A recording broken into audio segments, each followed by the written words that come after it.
Continuing on with classes, we now are going to discuss the very special method constructor. So constructor is a method we define. We don't have to define. I mean, as we saw, this is valid without it. But we usually or very often define in classes. We can only define it once. It has to be called constructor. And it will automatically be called, if I just put something in here, console.log, in constructor.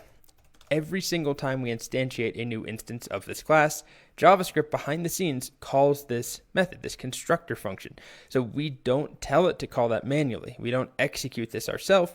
Instead, whenever we create a new player, this special function is called. So we should see in constructor printed out twice because we're making two new players.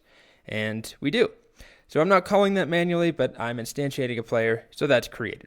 And so in here, we can do any sort of functionality that we would want to execute whenever a new player is created. And usually that involves accepting some arguments when you create a player, and then using those arguments to add properties to a player. So let's say a player has a first name and a last name. We then could pass that in. So when I make a new player, let's say it's my cat named Blue, and then Steel. Well, right now we're not using those, but typically, if we wanted to have a first name and a last name for each player, we would then accept those as parameters, first and last, and then we add them on to this. So this dot first equals first. This dot last equals last, just like that.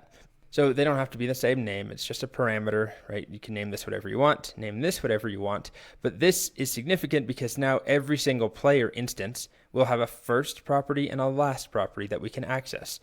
So when I make a new player, I need to provide those. We're not using TypeScript though, so we're not going to get an error or anything like that. We're just writing plain old JavaScript, but we're not providing a first and last, so they're going to be undefined, and we probably wouldn't want that, which is what TypeScript helps us avoid. But let's add another player in here, Charlie Brown.